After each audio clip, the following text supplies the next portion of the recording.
You are banned from posting. Me? Yes. What? Why? Why? You mildly teased a fascist. Mildly's a bit mild, maybe, but Viciously, maliciously teased a fascist. What did I even do?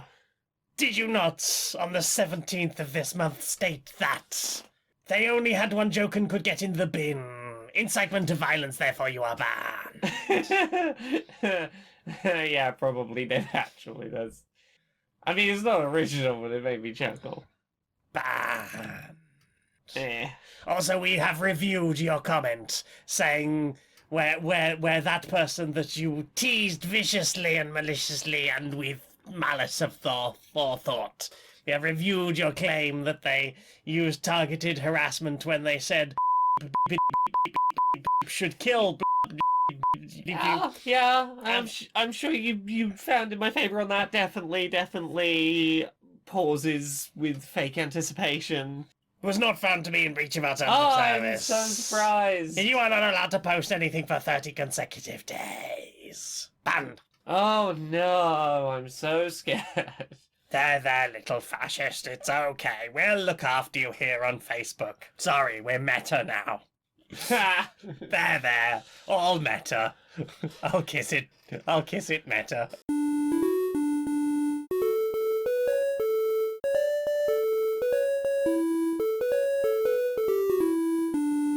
Greetings, strangers, queer and pleasant. I'm not Laura Kate Magnetdale. And I'm not Jane Aerith Magnetdale, and welcome to another episode of Queer and Pleasant Strangers. It's a podcast. Two queer trans women do a bit of a catch-up about how our weeks have been going. We do silly voices and skits, and just have a bit of a nice silly catch-up. I haven't seen you for some of the week, so... Yeah, I've spent some time away consuming media, and I'm about to go away and spend some time consuming media, but this is the very brief window this week where I'm back. Window. Yeah, well, we'll get to that in the listened and watched segments, I guess, depending on where that'll end up. But should we talk about things we've played and then explain why I'm so sleepy and what adventures I've been on? Yes. What have you played? What have I played? Well, we can very quickly go. We finished Xenoblade Chronicles, the original one, the HD port of that. Yep. That game sure has a very plot-heavy ending. And here's the thing. I remember that I enjoyed Xenoblade Chronicles 2. Yes. I don't remember Xenoblade Chronicles 2. That's... I would need to probably watch some kind of recap to understand what happened. But here's the thing. Playing Xenoblade Chronicles made me not want to play Xenoblade Chronicles 3. In which senses? In the, oh my god, this is dull. I think that... Here's the thing. I think that playing them in the backwards order has coloured your view somewhat, in that Xenoblade 2 was a much more enjoyably paced and better put together game. And Xenoblade Chronicles 1, when you don't remember Xenoblade 2 very well, is like, oh no, is this what I enjoyed before? Fuck. I enjoyed going back to it largely as I played this originally 15 years ago now, God, and it was nice to have a revisit, but God, that is a game that has some problems that really relied on being carried by the fact that it was a very ambitious game for the Wii. Lots of large, empty, open spaces. Lots of run in a very straight line following the dotted line until things happen. You can go other ways and find extra bits and stuff. And do the 400 side quests. Yeah, and I'm not even being hyperbolic. There's 400. And part of it that doesn't help is that the earlier sections in Xenoblade are a little less like that, but we did those and then took a big break from playing the game, and then played the ending section, which really is just straight line cutscene, occasional fight. Yeah, and overall I would say it's somewhere in the region of 8 hours of straight line cutscene, interspersed with a few boss fights that, at most are 10-15 minutes at most. I want to play Xenoblade Chronicles 3, but this series had some, in hindsight, kind of rough origins. Yeah. I mean, it looks pretty. Yeah. The definitive edition looks pretty. I am impressed that got a definitive edition.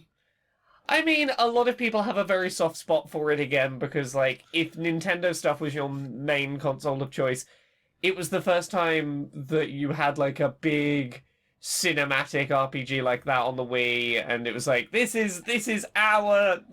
There was a lot of cries of, like, this is our Kingdom Hearts, this is our Final Fantasy, and, like, a lot of people have a very soft spot for it that are like, yeah, I get that. Yeah. Have you played anything else? Me? I'm finally nearly done with that shiny Mew quest in Pokemon Go. Yeah. I finished the 30 days in which I had to consecutively play the game, and I no longer have to obsessively remember whether or not my ADHD brain has remembered to do the daily active tasks, so I don't have to drop back to the start of the 30 days, because I forgot to play for a day. I can never be a player of games that require you to play consecutive days without failure. I had an alarm set every day, but because, ADHD, a couple of times the alarm would go off and I'll go, I'll just finish what I'm doing and I'll do it. I'll do what the alarm was about in a minute. And then it's 8 hours later and I go, fuck, I didn't respond to that alarm that I was supposed to. But I did. I did the 30 consecutive days. I'm on the final bloody stretch of this quest, doing a bunch of things that I could have been doing while doing other quests, but they made them their own bit at the end, because of course they did. I have to catch another 1,000 Pokemon, spin another 100 Pokestops, and I think complete like 100 more of the little mini challenges that come from Pokestops. And then I can put Pokemon Go down again and stop playing it. Yay! I nearly have that bloody shiny Mew, and then I can write that fucking article I've wanted to write for like 3.5 years at this point, and fuck this quest. What about you? What have you been playing? I went back into Planet Crafter. Yeah! So I started streaming it on Thursday. I was like, gonna do a solo stream. And you know what? I'm just gonna play something a bit meditative for that. Yeah. So I popped on Planet Crafter, and I really enjoyed starting from the beginning again. We are due a new update for it soon, the Caves update, which I believe is coming in nearer the end of the month. That's just gone into the development branch for anyone who is involved in that.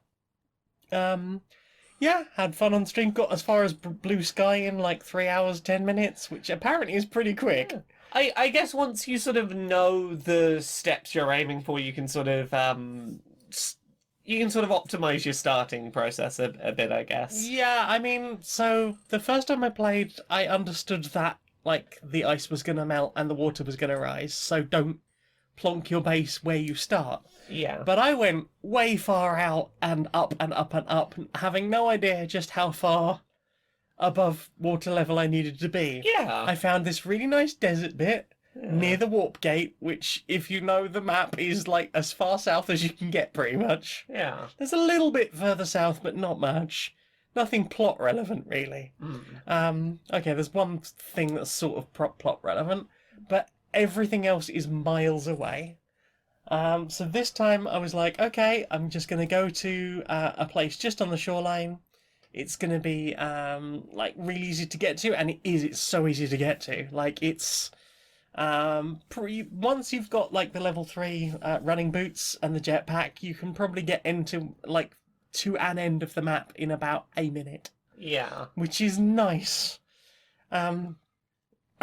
So I did the stream. I was like, Blue Sky, and we'll be back next week. And, I will do some more of that, I think. And I will probably keep playing that now until something new comes along. Yeah. But that was nice to do. And I think chat enjoyed. We did Blue Sky. Yeah. And then I was like, you know what? There's a few little bits I haven't done. Yeah. Like, so there were 2 things I didn't unlock. 3 things, sorry, I didn't unlock in my own playthrough. They're way down the far ends. They require quite a lot of stuff to get to. I was like, you know what, I'm just going to have a little bit of a tinker. Yeah. A little bit of a tinker and, get some stuff together and invest in the thing that I need to invest into to get to the next bit. And then, invest in the thing that gets me the bit after that. And it was basically tree spreaders. So I turned a bunch of seeds into tree seeds. I then went out and spread trees, which gave me enough oxygen to unlock the tier 2 tree spreader. I was like, okay, I'll pop some of those down. So I've got a bunch of like slightly better tree spreaders around. Think they're fairly spread out. Because the tier 1 ones have to go on water, so you end up with these nice little like forested bits slightly near the water. Yeah. The tier 2s are a bit more sort of spread out and can go straight on land. And then the tier 3s finally unlocked, and I was like, cool, I'll just, swap the tier 2s out directly for the tier 3s. Yeah. In the space that is there, that will probably be fine. Oh no, I can't get out of my base because there is a tree that's grown right in front of it. Oh no. I managed to work a way out. Luckily, I have a bunch of extra exits, but like, I literally turned the entire plain around my base into a jungle. It's beautiful and diverse and very lush and quite far removed from the from the barren red desert that I first touched down on. And I have now unlocked every single thing. I have created the items that you create at the very, very end of the game to unlock some doors. That's really all they do. There's no like extra surprise bits in there. It's just unlock doors. There are things behind the doors. Cool. So I got the things, and now it's like, now I have definitely finished. Now I'm just going to wait for the next patch. Yeah. There is rumour that we might be getting a vehicle, so that might make like big trips to one end of the map or the other quite a lot easier. It feels like a good sign that you've been really enjoying this game, in that you've did a playthrough, started a second playthrough on stream, and then went back to your first playthrough between streams.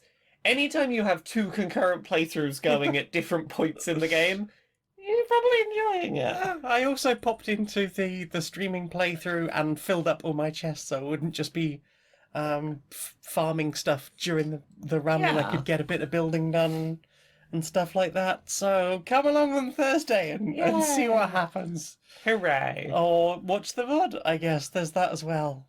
But also come along on Thursdays. Twitch.tv/JaniaC. Yay! Yay. What else have you played? I'm still trying to get that shiny Regieleki. Still don't have it. It refuses to appear. We're finally getting the Pokemon Home update for Brilliant Diamond, Shining Pearl, Legends Arceus, which I was really hoping to get the shiny Regieleki before then. So, shake my fists. Still going for it. Still playing more Vampire Survivors. That game continues to be real fun. Yeah, how are you? How far are you off the completion?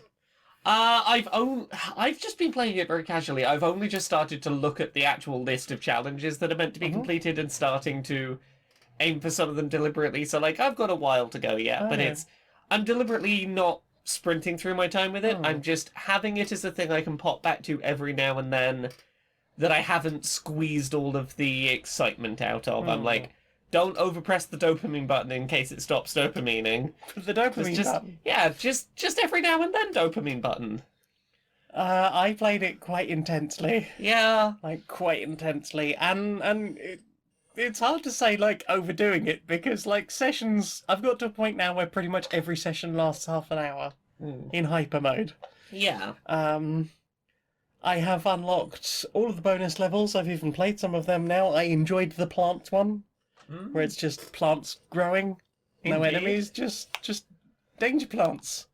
Stab all the plants. Stab all the plants, or the plants might stab you. Ooh. I don't know if there is a thing with that whereby you can get overrun and die, but I messed around with that level and it didn't seem so. It just seemed a thing, like a place to try out stuff. It's just 15 minutes to fuck around. Yeah. Played with that.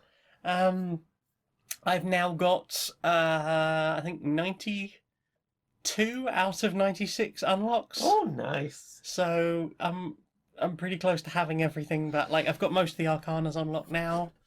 I think I need to do 30 minutes in the Bone Zone, 30 minutes in the Green Wall Garden, and like 2 of the people's Arcanas. Ah, cool. Because it's like specific person, get this person to level 100 to unlock an Arcana. Yeah. And I haven't got any of the bonus secret characters yet. I have heard about the Red Death and Yeah. the two bird characters. Some of the ones you have to do some gimmicky things Yeah, like for. press buttons. Yeah. I've heard there's a secret boss. I'm curious to go and try and find that one because. Yeah, I've heard rumblings. It says it continues to be a real neat game that for the Yeah. price it's charging, you can't go too wrong with. Oh, absolutely. And if all the other stuff about extra content comes true, then that will also be very cool Yeah. to see finally happen.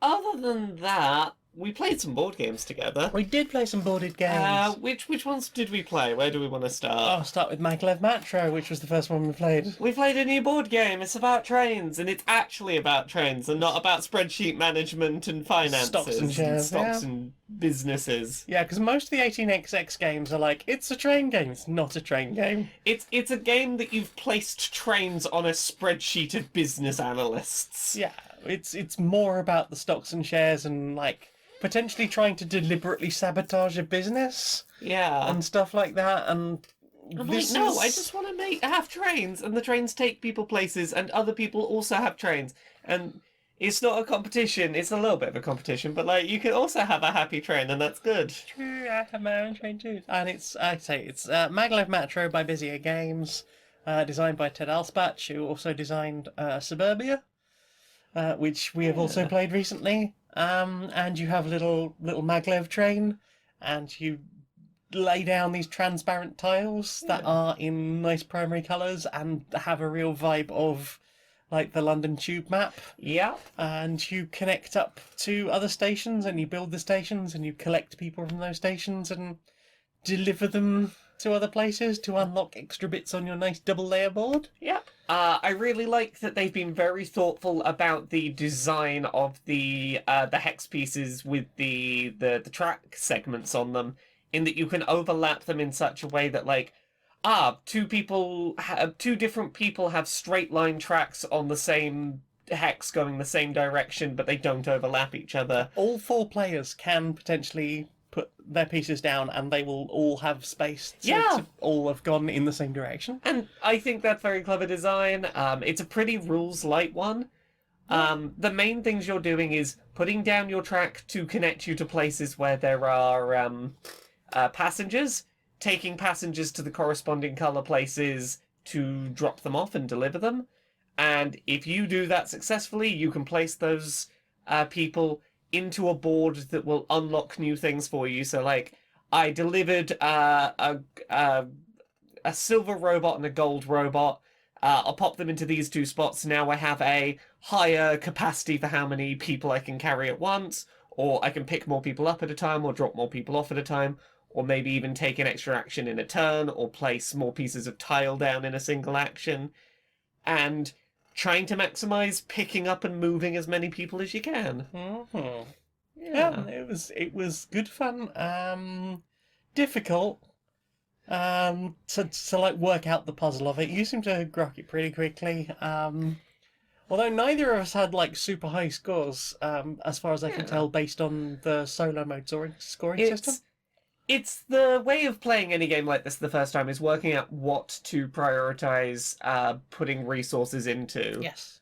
But also, like, there is a very real risk of getting a bit stuck at the beginning. Yeah. Because, so you start with 3 stations on the board, or if you're playing the Manhattan side, you have the hub.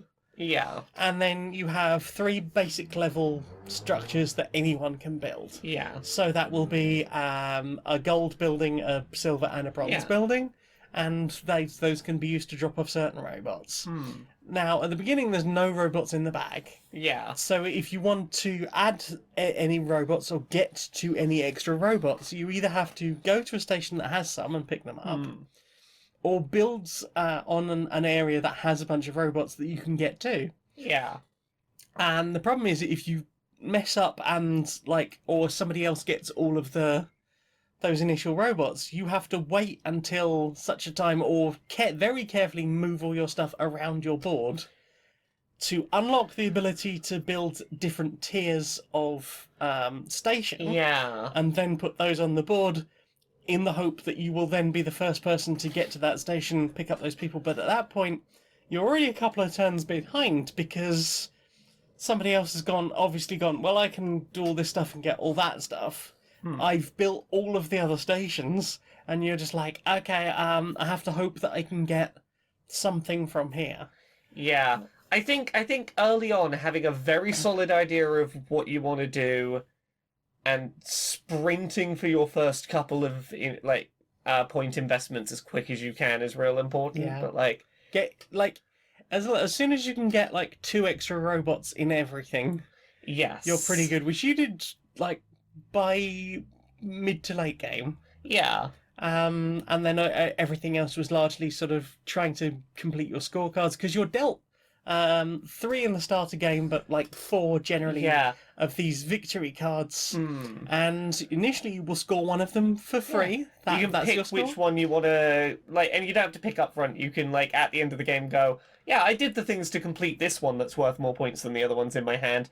This is the one I'm completing. And then you can add people into a separate part of your board to unlock the ability to score on extra ones, and as many extra ones as you want, or if there's one you've just fucked up, so don't bother adding that. But on those ones you can only score 15 points. Yeah, and that was me at the end of the game, was getting those last ones all just bam, bam, bam as much as I could to get the end of the game in. Yeah, it is a puzzle that I think we both need to play again to pick up more of. But yeah, I really enjoyed it. Yeah. This is pretty neat. Yeah, it's nice to play a game that is actually trains. You drive your little...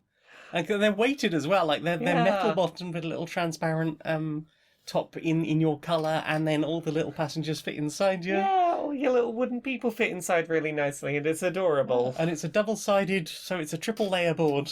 Double-sided, recessed board. All of the cardboard things that slot into holes on the board are so thick and chunky. They are so chunk. Oh. Yeah. Good size, good weight to things. It's another nice quality feeling game from Bezier Games. Yeah. And it was nice to give that a go, to finally get a train game. Yeah. Because I keep looking at them and just going, that's not really a train game though, is it? Not in the way that I, Laura, would like a train game. Yeah, I think the only one I've seen that is a train game is Trains with a Z. Trains. But I don't even know if that's in print at the moment. So, I've heard it recommended as another train game a few times, but yeah, at least we have a nice pick up and deliver game. Yay! Train! And we played one other board game. We did. We played some more Tapestry. Yeah, this is that one about building your civilization With the tiny little buildings. Yeah, but we played it with some other bits from the big box of many kinds of expansions. Yes, so we have both the Plots and Ploys expansion and the Arts and Architecture expansion. Yeah. And this is the first time we used the arts track. Yes. Although we have used some of the bits, I think, from this already. Neither of us went hugely far up the arts track, but it was a nice addition. Yeah, I managed to get a couple of the what are they called? The masterworks, I think they are. Basically, you can receive certain bonuses that will, at the start of each new era, you'll get an extra something for investing in that track. And, I had one that I think was each of my buildings of a certain colour I got points for, plus I generated a new building of one of those 2 types at the start of every era, which was really nice. Yeah. I want to try a game where I lean more heavily into that track because I'm very intrigued by it. Yeah. Particularly the bit where it gives you the replacement scoring tracks. Oh yeah, the inspiration tiles. Yeah, where the work you've done on other tracks becomes more valuable because you've put better things on those point values. Yeah, I think that probably could have helped me in a few places, but yeah, and this is one I really want to try in a different player count, because so far we've only played 2-player, and I think this would be interesting with more people to kind of get in the way. Yes. And also we've never seen the other side of the board. Yes. Because we've got the 1 to 4 player, 1 to 3 player side of the board that we've been playing. And I think it plays up to 5. I would like to play it in a bigger player count. That'd be lovely. It'd be fascinating. Yeah, and yeah, it's still a really great game. It's a lovely quality. The only problem I have is a problem that Etsy has solved, and that is the footprint for the Yes. 3D models doesn't fit the squares. Mm-hmm. So you can tell that Jamie Stegmaier looked at these tiny little buildings and went, "I want to make a game around those tiny little buildings," rather than, "I need some components that are very specifically designed to fit on this board." Yes, because you got some stuff from Etsy that was like bases for the. Oh, I don't have those. No. No, you said exist. Etsy had solved a problem, and They exist. Oh, okay. On Etsy. I assumed this. I was like, I don't remember these, but No. you've just said Etsy solved a problem, so maybe I was just blind and completely missed that it had happened. There's several people on Etsy that do a nice little clip-on bases for your tapestry pieces. To nicely go, yeah. What number of squares is this circle meant to fill? Yeah.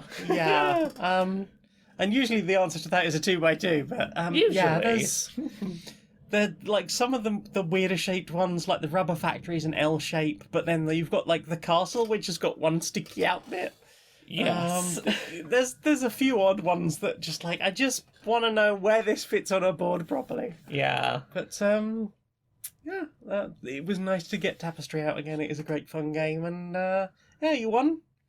Yeah. Got me by 15, 20 points, I think. It was a pretty close one. It was one of those where I looked like I'd shot ahead by miles, and then you came back around and shot to catching up real quick. Well, I mean, I think it helped that you finished before me, so you had done all your endgame scoring stuff. Yes. And then it was me just sitting there, just way behind, going, "Oh God, I've got so far to go." Because I had something I think I was in the 80s. Yes. And you were I have gone well past into the 130s. I think I was something. closing in on 120. Something like that, possibly more. And I was I've got a long way to go. But you had a real good last couple of turns. I did all right. Yeah, I could have done with getting my last merchant building out. Yes, because that was 10 points that was agonisingly close and close. just missed. Yeah, I don't know what happened. It felt like at some point I had just messed something up and... Yeah, somewhere you'd been given a choice of do you want to build that building or do something else, and you chose the other thing maybe and didn't get the building. It didn't help that I kept accidentally bashing my resources off of my board with my tits. Your tits kept... Every time I leaned over. I had to occasionally go, your resources aren't on the track. Your tits have done it again. My tits have undermined me again. Have you played anything else? No, what about you? Anything else? I think that's everything. Well then, time for this. Right, so we really need to sort out the town in general.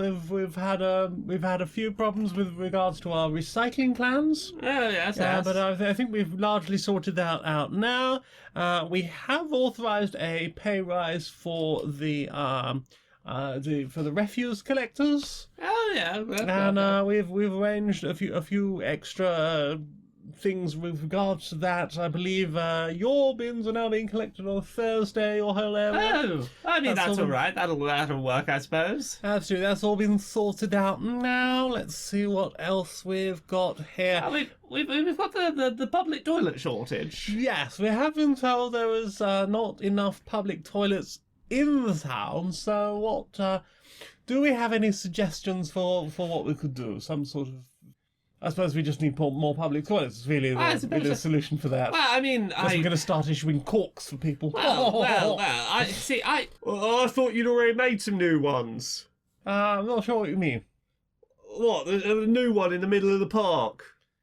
Middle of the park? No, there's another. I mean, we've the most recent building work we've had in the park is that statue of Margaret Thatcher. Yeah, that's the one. Seemed like a bit of an overspend on for a public toilet, but seems about right. Those Tories. Piss on Thatcher. So it seems that everybody is leaving our service. Yes, I'm terribly confused, if I'm honest. I don't understand it. I mean, we've had that lovely Dave Chappelle on. Well, exactly. We've been a household name in this game since before there was all that competition from other companies, and I feel like we've made nothing but good decisions. Nothing but good decisions. We did all those really good comedy specials. We got Ricky Gervais back. Oh, yes, we did. We cancelled all of those silly animated things. The drawing cartoons. Yeah. So we've got to come up with a plan. How are we going to how are we going to claw back our streaming audience viewership? Well, I think people probably miss the old days of television. They used to get adverts and learn about new products that are out, the films and so forth, things that they can go and do in there. How will they know what soap to use? So I propose adverts. Oh, Also, increase the cost. People know that they're getting a premium service. I like that. Also, anyone who's on a normal service, we'll up them to our top level one. Oh, without asking, I assume.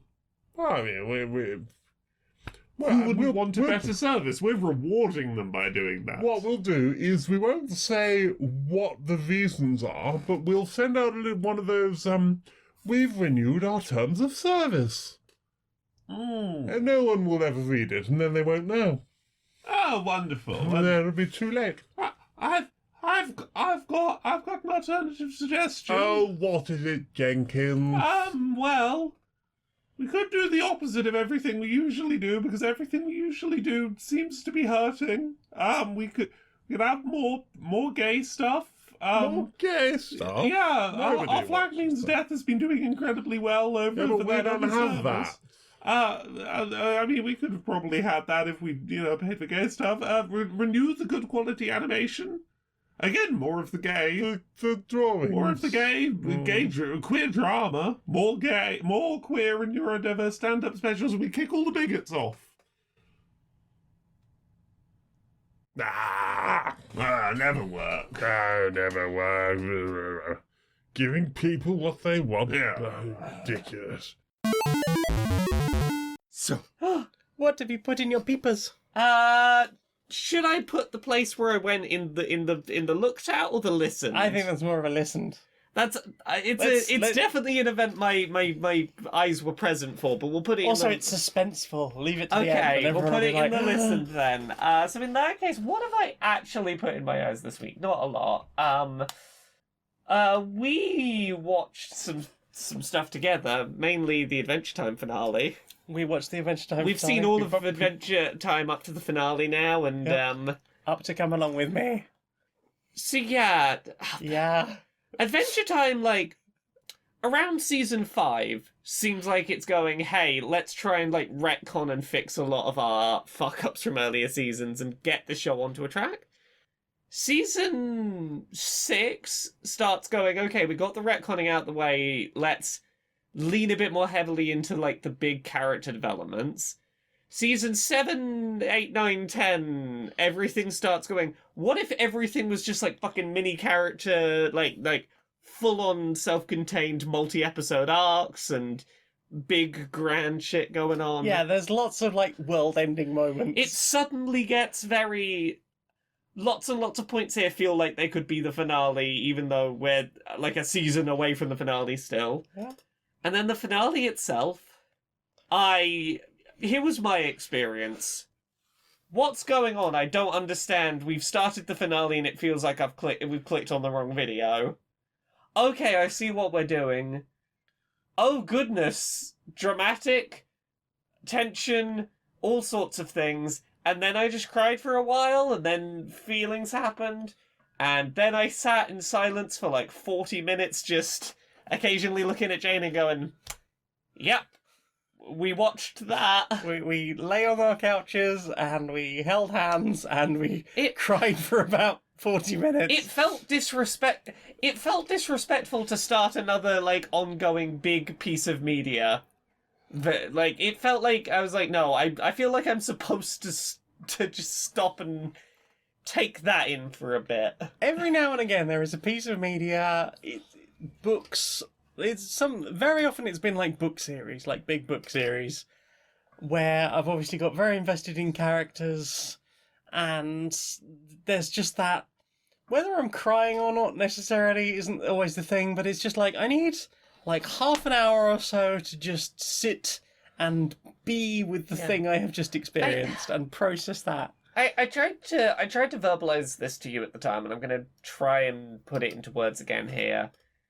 I think on paper there are pieces of media and finales of shows that I have been like, that feels like a more impressive piece of media or TV show episode or whatever on paper, where I've had more interesting, nuanced, complex, insightful things to say about that. Like, I've had pieces of media that, like, on paper I feel like were a bigger deal than this. But there was something about this that felt special and felt like it needed reverence, and several days later, I still can't place quite what it was that just had this really magical quality about it that I just wanted to sit with, that felt like it was a comforting hug for the soul that was just sat with me, and I can't explain what they did. I can't explain on paper what they did that made me feel that way, but they did a good job. I think it's partly the fact that, especially over the last 4 seasons, there is so much growth. Not just the show, but many of the characters. Like, we come to understand Ice King as even a sympathetic character. When, like, he started as I kidnap princesses. That is my entire plot. All I do is kidnap princesses. And he becomes this, like, really sympathetic character who's kind of got his heart in the right place, even though he's still kind of a goober a lot of the time. And you've got Marceline, who's gone from just kind of a dick for no reason a lot of the time to just this cool badass who has quite the lesbian or bisexual backstory. Yeah. We have Bubblegum, who goes from raising the dead to fascist dictator to god emperor to general. I mean, I will say, I get that in the finale Bubblegum did have a degree of, for one particular crime that she had done, having a moment of, I see introspection and what I have done wrong, and I see the other side. Fundamentally, she still finishes the show as, I don't see that she's fundamentally changed from being a fascist dictator, dressed in enough sugar that you don't think about that. Like, of the characters I think a lot of people think about that. Of the characters that have grown and changed, I feel like she's grown and changed the least. I mean, at one point she was a 100-foot tall blob monster Briefly. that wanted to convert everyone to being candy, even the ones that were already candy. The two things that really stick from me from that finale are, and I'm going to try and stay spoiler light, but also it's a fairly old thing, and I don't feel too bad being. It was 2017. The finale. Yeah, being a little vague. Finn's response to thinking that the end, like that he's failed and there's no way out of a bad situation, is still to think of other people.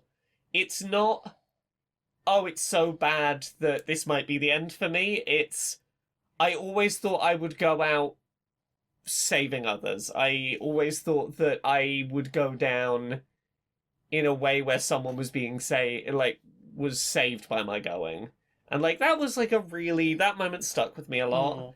And Finn grew up too. That series. Like, Finn went from I want princess kisses. I mean, a lot of that stuck around, but like it was way less of his constant motivation. Like, yeah, it definitely got better. But yeah, the other moment that really stuck with me from that finale was BMO with Tiny Jake singing. Mm-hmm. And before any other singing happens, just BMO was like, Cradling Tiny Jake. yeah, it's okay. This time I will be the daddy. I will be the dad this time. Yeah. I'm like, oh, BMO, precious Precious little BMO. precious baby, precious baby. Precious baby. BMO's a precious baby. They are. But they're the dad now. They are the dad. If that's what they were. Like, I mean, we've had BMO carrying an egg around and Yeah. being very affectionate. Yeah. I would trust BMO to be a parent. BMO would make a very good parent. Yeah. Yeah. Occasionally kidnaps a baby, who we saw again. A Yeah. nice little callback to that. Yeah. It's just a very wholesome wrap up to that show. Yeah, a show that can be quite problematic in its first couple of seasons. It Really cleans itself up. As I've said before, it's got the Avatar: The Last Airbender problem, the Steven Universe early problem, but more. There's more of it. It lasts for longer, but there is something really special. And I hate to be that person. Once you get to about season 5, without skipping over the preceding stuff, Because you do kind of need to have seen stuff. by the time you get to season 5, it starts getting really good. Yeah. And I hate being the person saying that, because that is... People saying that were the reason I didn't start watching for ages, and that when I tried watching it in the past, I was like, nah, and didn't. Yeah. But they were right. They were right, though. If you stick with it till about season 5, it gets really good. You can see why it's a great show to just put on while other people are baked. Yeah. Hey, you know you're too fucked to move right now. Do you want to just lie there while the animation thing moves? By the time you're sober, it will have got really deep.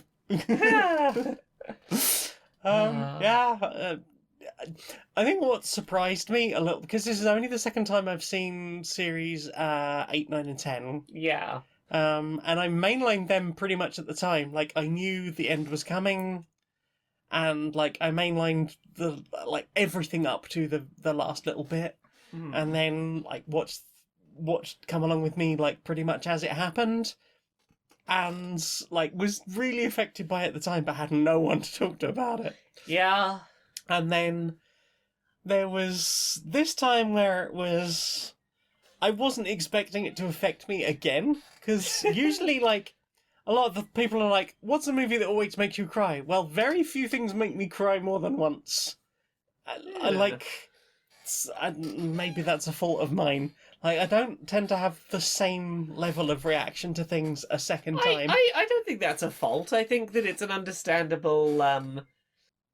A big part of emotion is the not knowing what's coming, or the surprise of a thing hitting you, and I think that's a natural response. Yeah, it definitely hit me again, and I appreciate that. But yeah, I would watch Adventure Time again. Yeah, it's gonna be a while. But I would be ready to watch through that again sometime. Side note, I ended up rewatching a couple of the songs from Centaur World, while traveling today. I can't remember how I got to that being a thing, and there's a couple of them that are really sweet and really sad, and I almost cried on a train because I was like, oh, it's so sweet. Oh, Becky apples. Becky, how'd you like them apples? Mm-hmm. It's a good show, that. I don't want to rush to rewatch it, but in a few years, I'm gonna really enjoy that rewatch. Mm-hmm. Yeah. What about you? What have you been watching?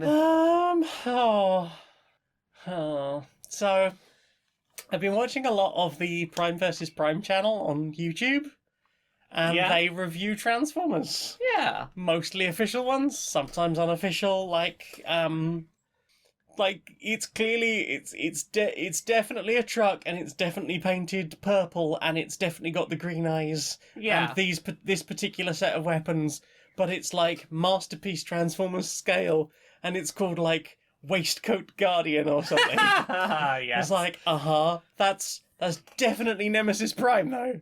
or Shattered Glass Optimus No, Prime. what are you on about? They read the name. It's Waistcoat Guardian. It's definitely Shattered Glass Optimus Prime. But it's like a 1,000-step thing to transform this very detailed huge robot into a very detailed huge truck. And it looks fucking incredible. But like, it was 15 minutes of like, then you want to bend this out, and you want to move that out, and you want to move that out of the way, then you want to rotate this, and then start putting these things back in this way and that way, and just like, this is amazing. So I watched a bunch of Prime versus Prime stuff, and he did a review for the Bumblebee movie Shockwave. Yes. Now I remember seeing the trailer for the Bumblebee movie and going, Soundwave, sorry. Yeah. Fuck me, there's like a proper version of Soundwave, because the Michael Bay movies, the first couple have really shit versions of Soundwave. That's like, what are you? I'm a satellite, or Mercedes, and it doesn't look like anything because all of the Bayformers look kind of fucked up and not particularly interesting. It's just like, yes, it is weird techno bullshit. So I was like, yes, finally, Soundwave proper version made it into the movies, and then I completely forgot about the existence of the Bumblebee movie because it's a live-action Transformers movie, and I've been disappointed by all of them. Yeah. So much Bumblebee. Yeah. It's a disappointing movie. You don't say. It's a Michael Bay live-action Transformers movie. Like, it's more interesting than most of the other ones. Yeah. Like, the story overall, I think, was kind of more interesting. John Cena, not sure he can play a bad guy. But yeah. I'll tell you what, it did better than most of the Bayformers movies. Some of the shots stayed still. They weren't constantly rotating. I'm shocked and perplexed. During the fight scenes, I could tell which character was fighting which character. Whoa. Partly because there was only one Autobot. And then it ended, and I was like, I need a palate cleanser, so I watched Transformers the movie, the Yeah. original one. Did that fix things for you a little? It has a better soundtrack. Yeah. It's better written. and it's got proper Soundwave in it. Yay. That was my Friday night last week. Yeah. Yeah. Although I will be honest, I know I dissociated for about 2 hours on Friday night, so Yeah. I didn't pay much attention to Bumblebee. I'll be honest. That's fair. Dissociation, been there. What's the reaction to the Bumblebee movie? I kind of dissociated for a while. Yeah. That's everything I watched. What about you? The main other thing I've been watching is I've been watching some Yu-Gi-Oh videos on the YouTube channel Team APS. Is this the people who duel with the new decks? Yeah, Talk about Dark Cyber Dragons. Yes, it's those ones that were doing the Cyber End Dark Dragon deck the other day. It was starting to lose all meaning. All I could hear was, I do Dark Cyber this, I do Dark Cyber this. Yes. Cyber Dark, sorry. Yeah, Cyber Dark. So, yeah, the problem with, like, modern Yu-Gi-Oh! Is it became very archetype-centric, and a lot of the time archetype search cards rely on naming the cards with a certain word so that they can all be searched out by the archetype support cards, which leads to you saying the same word many, many, many, many times.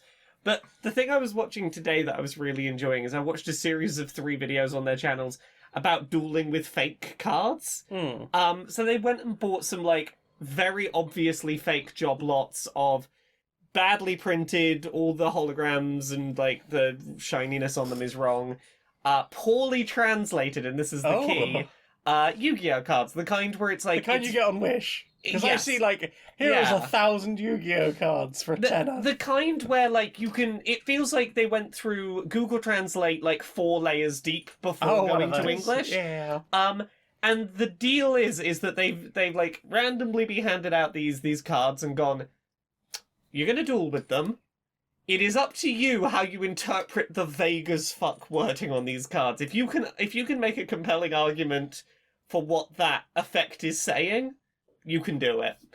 But like a lot of the cards have like weird busted stats out of nowhere. Like you'll have 4-star monsters that you can summon with no tribute with like 15,000 attack, which is enough for 1 attack to win you the game. Wow. You'll have magic cards that have levels for some reason, like they're a monster but with no attack or defense on them. You'll have like there's so many like weird things that are like you've used art from real cards, but you just decided to do something weird with them. Okay. And it was a fun exercise in creative bullshittery with very broken things and being like, here is a sentence that makes no sense. I think it means this. Go. So I enjoyed watching a trio of videos on that topic. That sounds amazing. It was a lot of silly fun. Mm-hmm. That's, I think, everything I've watched this week. You watched anything else? Have I watched anything else? That is a very good question. I will double check. Double checking. No. Well then, time for this. Oh, Laura, got a new sponsor. Who's our new sponsor? Well, do you sometimes go out On occasion. or away from your own food cupboard? Yeah, I do that sometimes. Sometimes you go out and maybe you're out for a while. Yeah, And at yeah. some point, the hungies get you. You have a Oh. rumbly in your tumbly. Yeah, I've definitely been there. Yeah, and then you want a food. Yeah. It might not be the best food, but you know you'll take it. I mean, 'cause- I've had a few nights out where my quality standards have dipped, and my tolerance for not the food I'd have chosen at a price I wouldn't have paid increases. You know, because I'm a bit drunk and a bit tired, and there's food I can smell. Yeah, like the pizza shut, Yeah. chippy shut, kebab shop ooh shut, the shit kebab shop ooh shut. Try go on then meal. Go on then. Just head on over to argoonthεν.lol.net and get a meal cart for when you're drunk or otherwise not sober after a gig, and you could really go for some hot food no matter the low quality food genre or high price. They'll be there for you with food TM. Food TM. It smells good. Don't know if it'll taste it. Yep, they definitely don't pump that out specially. Oh no, It's no, not no. entirely unrelated to the grease in a bun you will receive. 1 8-quid sausage roll in a bread bap. Yeah, that's hot food. It's mostly pastry, and the pastry is very chewy. They didn't butter the bread that they put the pastry sausage roll into. Oh no. Oh no. Oh no, and they But do it's charge carbs. extra for ketchup. It's warm carbs. And you're going to be chewing it for a while because you Yeah. have no saliva left. Oh god, no. So that's Argo on then mealcarts.net and enter the code Q&PS 212 and get yours today, tomorrow, Friday night. Yeah. That's one carby grease chunk, please. Inside the boardroom of Supremacy Software. Hi. So, the press has been hearing about that diversity algorithm thing we've been working on. I imagine they were really impressed with how smart we are. Well, see, that's what I thought. You know, we excitedly announced, hey, we've made an algorithm so a robot can, with definitely no bias, decide what does and does not qualify as diversity. Yeah. So we can, you know, stop having to have diverse people in to tell us. Absolutely, and I mean, you know, it's for to stop the unconscious bias. Obviously, we feed it in, and the more spiky it is, the further away from me, because I am obviously the normal default. Yeah. Well, see, here's the problem. Yeah. I try to answer. We had a journalist send some very basic questions in, Right. I try to answer them, Yeah. and I wanted to check that I wasn't gonna fuck something up. So I was like, before we fire them, let's ask our one diverse person down in the intern team. The diversion. Yeah, the diverson. Are our answers suitable? Are they okay? Will we get in trouble? Yeah. And the sheer look of terror on their face tells me we might be in some trouble. Are you sure you weren't just brandishing the flogger again? No.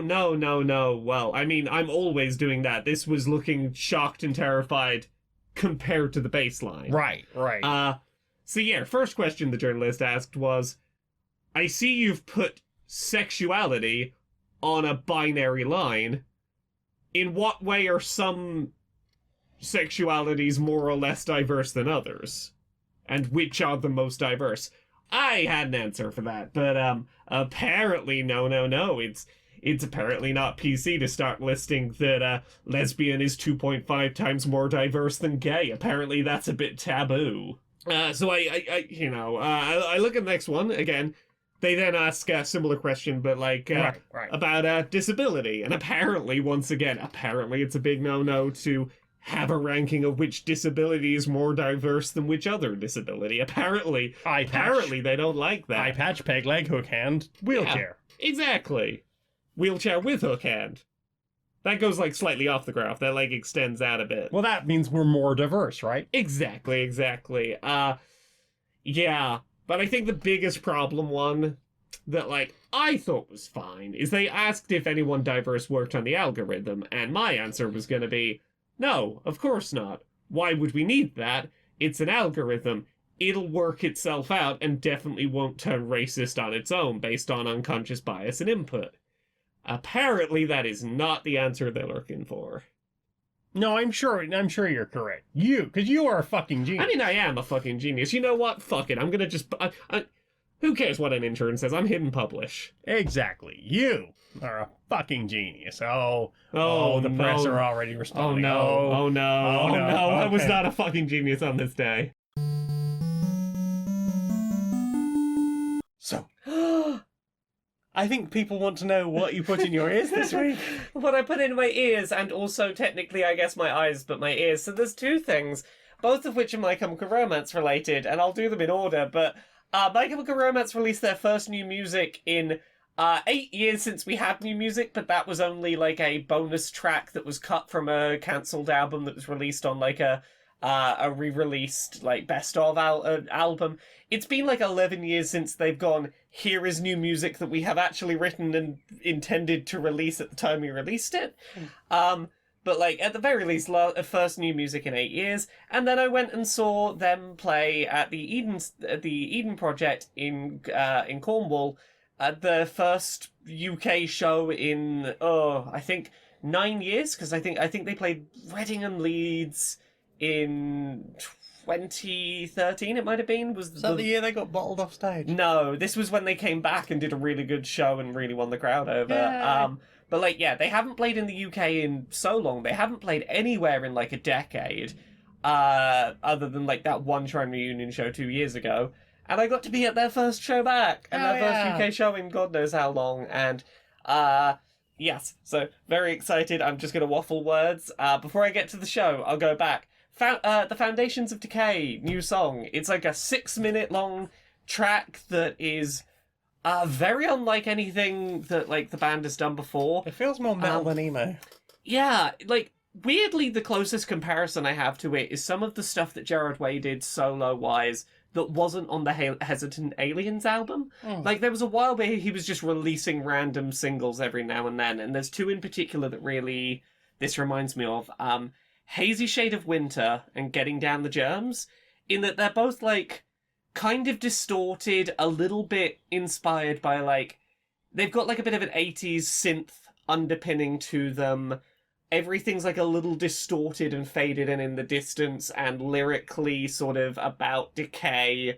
But their guitar stuff, when it really kicks in, feels a lot more like, if anything MCR, it's like some of the stuff on I Gave You My Bullets, but like it definitely feels more like a late 90s metal band energy at points.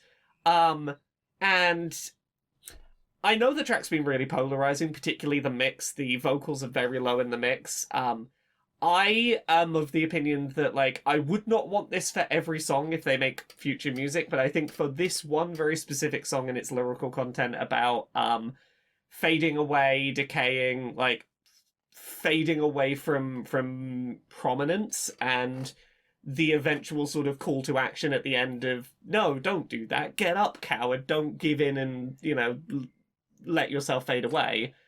I think it makes sense, and I think it is tonally significant, but I can understand why people don't like it, and it definitely took some growing on me, and I liked it more once I sat with the lyrics open and listened to it with the lyrics and was like, I know the lyrics well enough to follow along now with the where the vocals are in the mix. It's a 6-minute long track with like a full on like metal track breakdown at the end. Like, it gets real heavy on those guitars. Chug.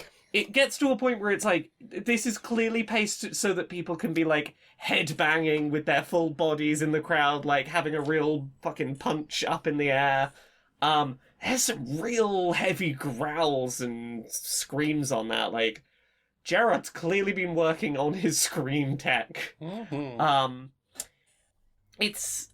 It seems like it is a track that is very deliberately about the band trying to give a bit of a thesis statement about coming back after so long.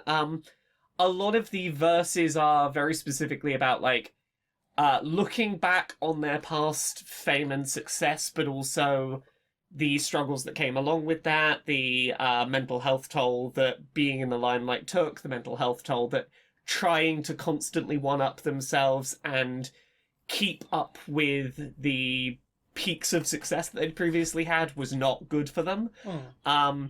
There's a verse that talks, like, very directly about, like, the band starting because of how, Gerard was affected by watching the World Trade Centers fall, and specifically talks about, like, we made this band because of this huge event that really impacted us, but still we let this band just fade away and stop working, and, like, the complicated feelings about not keeping alive something that was a direct response to something so meaningful. And, like, as it breaks down, it deals a lot with, it seems a lot like it's talking about fear of ruining your legacy, which I think, like, when you're a band that has had, like, 4 albums, and at least the final 3 of those are, like, masterpiece, everyone is very, like, you fucking nailed it, being like, if we just let the band fade away and don't come back to it, its image will forever be that We band ended that on was, a high. yeah, it's that band that was a masterpiece that, like, never, their quality, the material never decayed in quality. They didn't keep going long enough to fall to ruin. Like, there's a really beautiful bit of lyricism in there that I absolutely love, which is, take his body as a relic to be canonized, so he gets to die a saint. Like, it's very, like, let my image be perfectly, it was perfect and never fucked up, and by the end it's very, like, it's much easier for me to lay in these foundations of Decay, to sit here in this, everything has faded away and I don't have to risk anything, and then it ends with, get up, coward, and I'm like, I like that a lot. I like that it's a track that feels like it's not desperately trying to be a big radio-friendly hit that can be the, hey, we're back and we're the biggest thing in the world again. Like, the fact that they came back after 8 years and didn't have a music video, I think is like, we're not trying to have this be for this comeback. We're not trying to have that moment. We've made new music, and if you like it, that's great, and if you don't, that's fine, and we're not gonna be afraid to make new music just because it might not be the big, huge worldwide success that it once was. And I really like it as a piece of music. I like the visualizer. It confused me most of the way through. I was like, I'm pretty sure it's supposed to be flies. Yeah, I'm pretty sure it's a bunch of flies crawling around. It's not shot. It's a visualizer. So Yeah. It's just it's a nice effect. It's a neat effect. Yeah, Gave me real The Ring vibes. Yeah. The comparison I keep wanting to make about this track to a piece of media I really recently experienced is it reminds me of, like, the ending narratively of the Stanley Parable Ultra Deluxe, and some of where that game seemed to land In the on epilogue section. Yeah, the epilogue section and its ruminations about the nature of making more content for a thing that people loved years ago. It feels like it has very similar conclusions about very similar source material. And I think that's neat. But yes, then I went and saw them play. I'm going to see them like 3 more times this week. At the moment when we record this, I've seen them once. The set list was real good. It looks it. Yeah, so I'll rattle through what they played during that first set. The Foundations of Decay, Helena, Give 'em Hell Kid, Make Room, Summertime, Bulletproof Heart, This Is How I Disappear, They Never Tell You What They Do to Guys Like Us in Prison, Na Na Na, Famous Last Words, Surrender the Night, Teenagers. They skipped over I Don't Love You for time, but then they did Destroyer, Our Lady of Sorrows, Vampire Money, Thank You for the Venom, Mama, Black Parade, Sleep, Boy Division, I'm Not Okay, and The Kids of Yesterday. Hell yeah. All just like fucking back to back, no stops. It was real fucking intense. Oh, like, hell no fella. yeah. Once you get past that, like, you get like 4 songs at the start that are pretty heavy. You've got your little break of Summertime and Bulletproof Heart, and then the rest of it's just go, go, go, go, go, go, go, go, go. That band have still really got their stage presence. They really know how to fill a stage. You're saying, if anything, they've grown a bit by the fact that Frank's had a solo career. Yeah, I was talking about this to you on the walk home. Yeah, because Frank Ayra's like probably more so even than Gerard, like really been solo touring, putting out new solo material where he's been the front man in the time the band's been away. He's come back with a real confidence, both performing as a bit of a showman on stage and vocally, and clearly they used him a lot more in the mix to like have more of a role in the supporting vocals. His mic is a lot higher in the mix, which from what I can tell, a lot of people were clamoring for, and I think a lot of people who got into the band because of his solo career were like, I want to make sure I can hear him when he sings. And I'm like, yeah, that's fair. I'm glad that his mic got turned up a bit. It was a really interesting show. I've got so many things to say about it. First of all, Gerard's energy on stage, best described as like 90s grunge singer. Like very specifically, I kept getting like Kurt Cobain or like I forget the name of the lead singer of the Smashing Pumpkins, but very similar energy. Of that sort of head down, fringe over face, like headbang that never comes up high enough for the hair to not be hanging over the face. Sort of like grunge headbang energy. Lots of growling. But like a Kurt Cobain type that can't hold himself back from occasionally being a silly theatre nerd that's like, I'm gonna be a zombie for a second on stage. Right, back to serious headbangs. It was a really fun mix. The whole band seemed to be playing everything a bit faster than usual, a bit more up energy, a little bit more frantically. Everything was being played a little lower and heavier. Like, a lot of the songs were like, rather than played in standard, were moved down into drop D, which just gives them a bit more of a metal sound. Some of the tracks were even like a little reorchestrated or rearranged in the mix, I think to give the whole night more of a consistent tone. In that, like, they opened with Foundations of Decay, which is obviously like one of the heavier songs they've done in that regard, and it felt like they tried to pick songs to go on the set list that fit that tone and theme, but also the ones that didn't necessarily fit the tone and theme sort of make them fit the tone and theme. Like, particularly Welcome to the Black Parade sticks in mind as they really lowered the piano in the mix, echoed it out, intensified the drums, intensified the guitar, like really sort of changed the energy of a lot of it. And like, I really liked it. It was still familiar enough to be like, you could 100% sing along with it as usual and be fine, but it was like, there's something just a little different going on. They played a bunch of stuff off Conventional Weapons, which is always really nice, including a few tracks that like have either never been played before, like worldwide live, or have never been played in the UK. They played Surrender the Night, which they'd never played live before, and it's one of my favourite songs they've ever done, and I am so happy. Foundations of Decay is, I would argue, a much better song live than its recording. It is a song that really benefits from the specific mix of, like, stadium speakers. Like, it is a song built for a good set of stadium speakers. But yeah, it was just a real intense go, go, go, go, go, go, go, go, go, go, go, go, go of an MCR set. I've seen some people, like, confused about them ending on The Kids of Yesterday and going, oh, that's a weird choice to end on. I'm like, I really don't think it is. I feel like, of all their songs, it feels like the most... And, have a nice catharsis that they're back. Like, it is a song that is, like... Thematically, it fits with, like, opening with Foundations of Decay. Like, The Kids of Yesterday is about your legacy and your relationship to it, and trying to keep doing things and keep doing things that you can be proud to be remembered for. And, like, it felt like a really nice end and a really nice way to sort of mellow out the end of the encore. I'm a big fan of it. I don't know why so many people didn't vibe with it as an ending, but, like, yeah.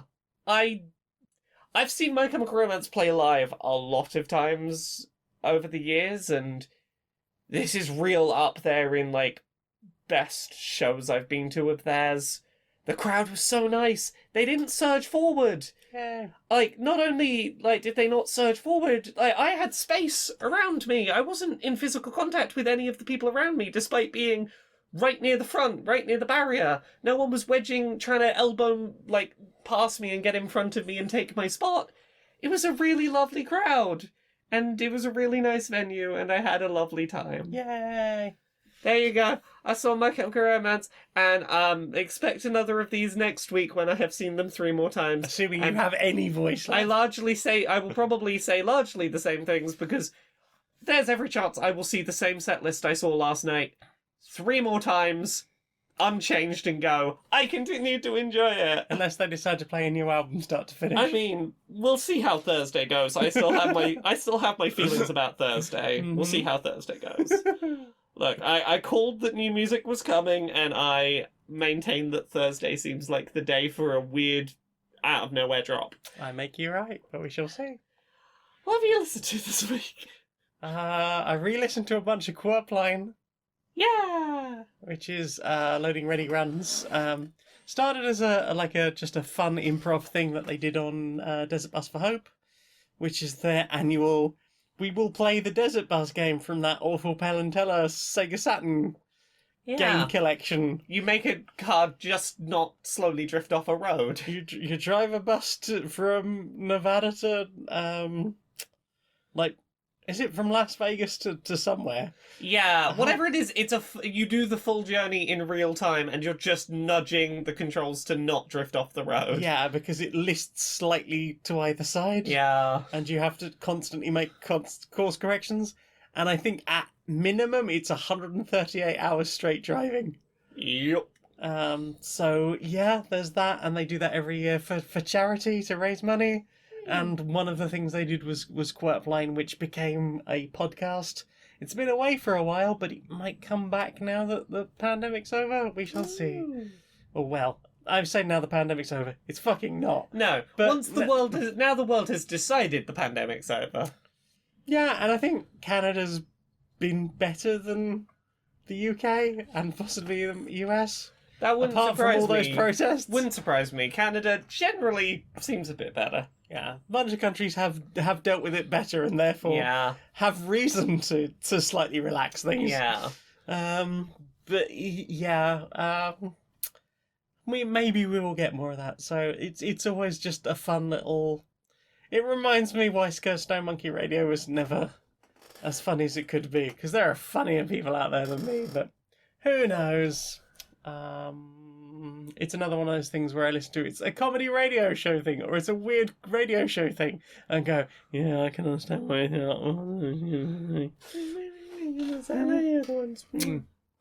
But yeah, yes, it's good and funny and worth a listen because all available on YouTube, including the live sessions. Been listening to Dice Funk. I swear, I'm getting closer to the end of season 7. Yeah. How many episodes into season 8 are you now?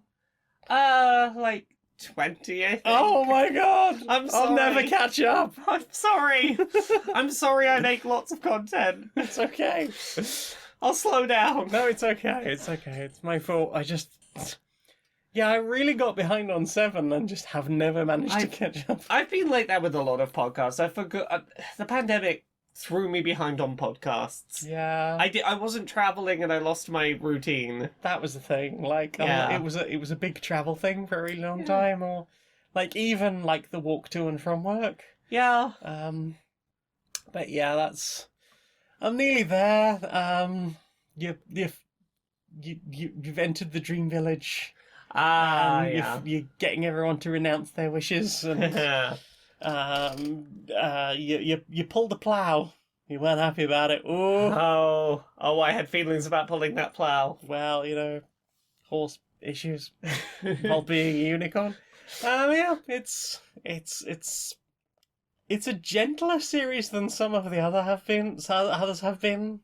Which is a funny thing to say, considering like the middle of that season for a second. I feel like 5 and 6 were really quite bombastic a lot of the time, yeah. and I think by nature of being like just a villagey situation, a lot of that is it's way calmer. It felt like going back to season 3 in some ways, in terms of like pull back the setting a little and keep it a bit more intimate. Yeah, and less world-shattering as well. Yeah. Sometimes a person in your community is the world-shattering event rather than the world itself. The world itself, literally That shattering. being said, the dream thing going on right now could have some shattering event Absolutely. occurrences. Indeed. But Also, I think the big cast change, like, changed the whole vibe as well. yeah, There was a always big, does. big turnover. Yeah. Especially by the time the genius left. Yes, yeah. Yeah, but still good. Just different. And I will get to season 8 eventually. What about you? Have you listened to anything else? You haven't listened to anything else. You haven't listened to anything. I've listened to the Foundations of Decay so many times already. I know. It's only been out 5 full-length days. It's been out about 5 days exactly, and I would hazard to guess many hundreds of listens already. I'd say you'd listened to it about 15 times by the time I went to bed the night it was released. Yeah. And you were like, I'm really sorry, I'm just going to... Just keep listening. Just keep listening, my darling. Thank you for Do the thing reassuring you me at the enjoy. time. I was like, hello, there's new Chemical Romance music. I'm very excited. I've come to happy flap at you. Anyway, I need to go lie down in the dark with headphones on. Is that okay? Absolutely fine. Cool. I love you. I'm glad you're getting the thing you like. Yay. Yay. Well then. Time for this. Right, welcome everyone. We are opening support act. Let me hear you make some noise. I can't hear you. Woo! Oh, there we go. You definitely nearly blew my eardrums out there. Right.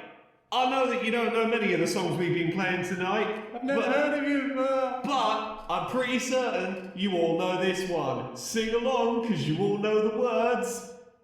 Here we go. Here we go. You're not singing along. Don't know the words. But Also, everyone else has gone to the bar, apparently. no, this is as big as the crowd's ever going to get. They're all here. I mean, it's probably the fattest this crowd's ever going to get, but I've learned to accept that about myself. Keep going, you were good. What if I just play a cover of the band that's going to be on next? Oh, come on, do your thing. Woo! Yeah!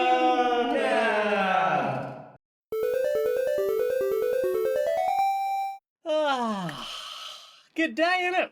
Oh, it's real nice out today. Oh, Yeah. Like, Look at that. it's like weirdly great today. look at that. I fixed it. You fixed what? Everything. Well, everything that I'm aware of.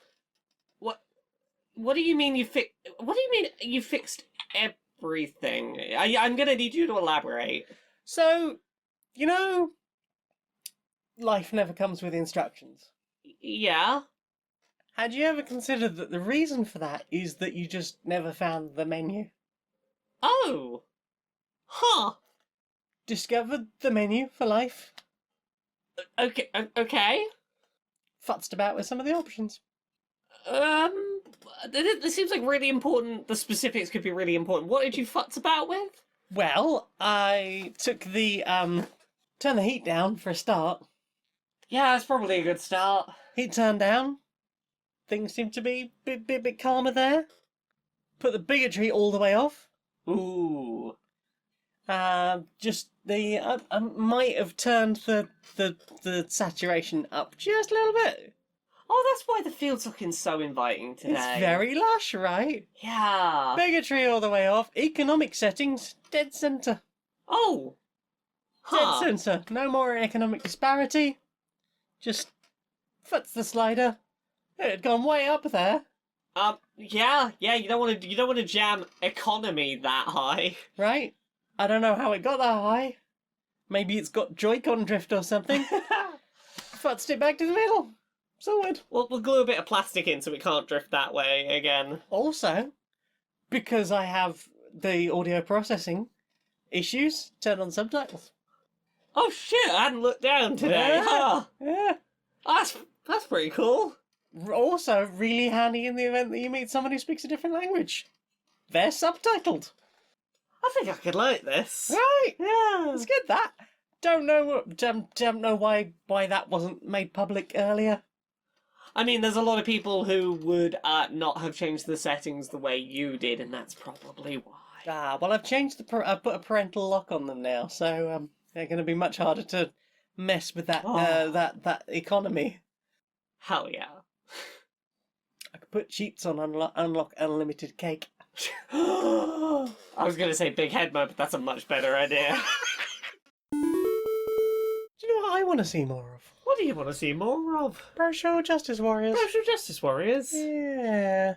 All right, Larry. All right, Barry, how you doing? It's a bit warm, mate. Yeah, it's summer's arriving. Gonna start needing the fan on soon. Well, I tried that today and the fan's broken, so I'm gonna have to get a new fan. Oh no, that is a bad start. At least before it gets too much worse, at least. Yeah, that is true. Yeah. You been up to much? Oh, I've been keeping an eye on some protest stuff that's been going on recently. Was watching some people doing some counter-protesting of some shitty right-wing types. Yeah, good work on them. Yeah, good work indeed. But it sort of brought up a discussion topic I've been thinking about again recently that I see come up every now and then. It's some of the things that are a bit important if you're gonna go counter-protest events from right-wing groups specifically, because a lot of them are real good at finding any opportunity they can to spin themselves as victims, and it's really important to be very cognizant of your actions when counter-protesting and to not do anything that might feel good in the moment but will give ammunition to a side that is looking for evidence that they're oppressed. Yeah, but also they will spend all day taking footage, and then you will see maybe 30 seconds of that footage hastily cut together, making the counter protesters look bad in some way. I mean, we had footage today of someone who'd been pushed over a wall, and then their friend had gone to protect them. Yeah. And was then promptly assaulted by someone, and that is being spun by one side as an assault on the person who was sitting down, and not the person who was standing up trying to protect their friend who'd been pushed over a wall. Exactly, and eventually we did get footage that showed the full event, but that is why it is so important to a big bit of advice I would always give is make sure that you go at least in a group of two if you're going to counter protest, and that someone in your group is constantly filming any interactions you have and constantly rolling.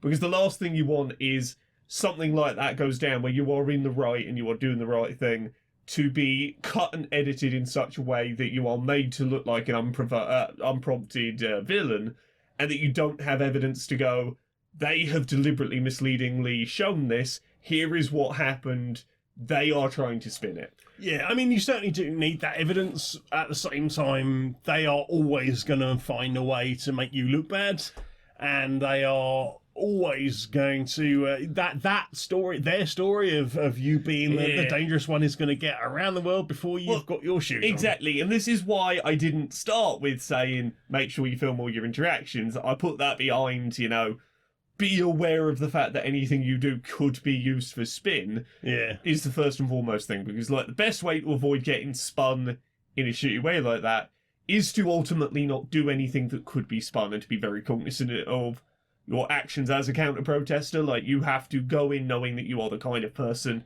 that can be very careful about how you act.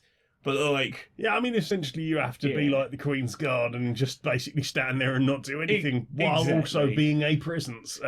Is the only way you will ultimately be seen not to be an aggressor in that action. Because obviously if you're trying to keep your anonymity, then, you know, you are always going to be seen as someone who is, you know, slightly more sinister. You know, why are you hiding your identity? You know, we're here in the open, etc. I'd like to live my life and not get harassed and doxxed and whatever else. Because fucking nothing happens to bigots, you know.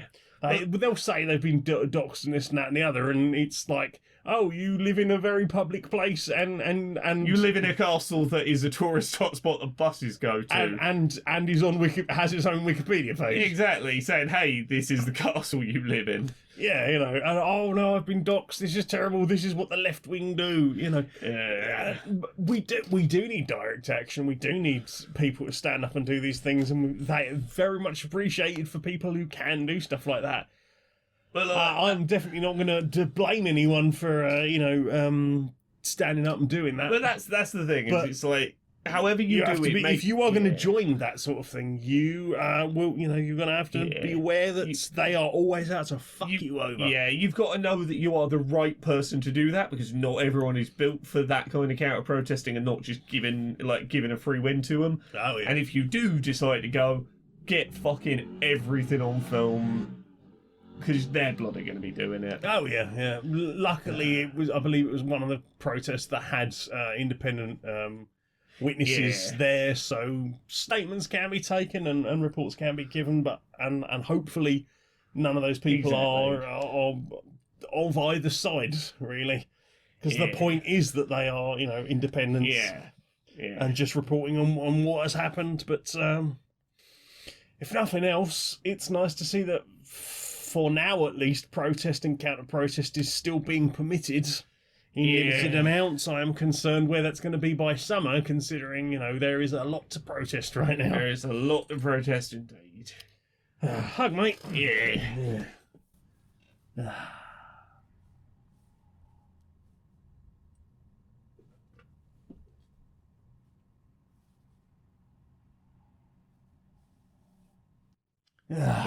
Good hug, mate. Good hug. Oh, gonna go have a lie down, I think. I think I'm going to go and have a cold bath. Oh, lovely. Nice.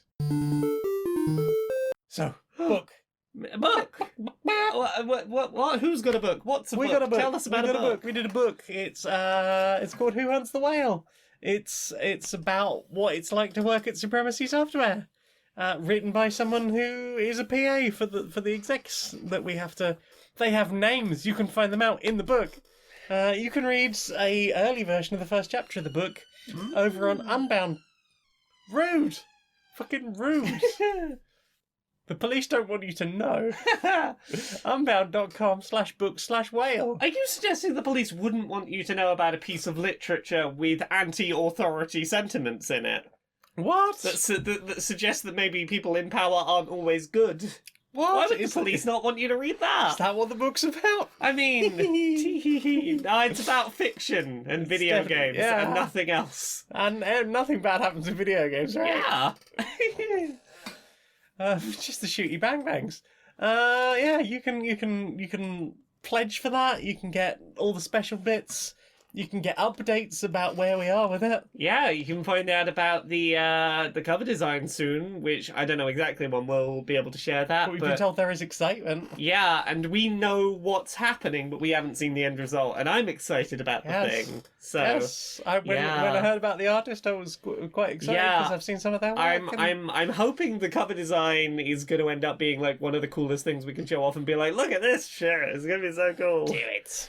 We've got so many updates to do. Mhm, yes, and we'll hopefully have the thing booked back for our final draft soon. I'm very excited. Anyway, what about you? Tell us about Monsters of the Dysphoria variety. Dysphoria Monster, it's a children's book I've talked about on That's not what it's here a bunch. called. Pardon? That's not what it's What called. did I call it? Dysphoria Monster. Me and my Dysphoria Monster. It's been a long week. I I'm know, very tired. but you I'm ready talked for a about the nap. fact that it needed to be searchable, so I know, thought I I'd make know. sure Me that and you my got it. Dysphoria Monster, it comes out on August 18th, 2022. That's almost exactly 3 months away when we record this. Almost to the day. Me and my Dysphoria Monster, August 18th. I'm at Laura K. Buzz everywhere else. Where are you, Jane? Streamerlinks.com/Janiac, JANEIAC. You can find links to my t-shirt designs. Look out, I have new ideas for t-shirt designs. They will be coming soon. Hopefully, I make music under the name Bedroom Programmer. You can help justify my entire existence and the fact that I'm always tired. Over at patreon.com/stonedmonkeyradio. As little as $1 a month really helps. Please help. I think that's everything, Laura. Yawn us out, please, darling. Until next time, be a stranger.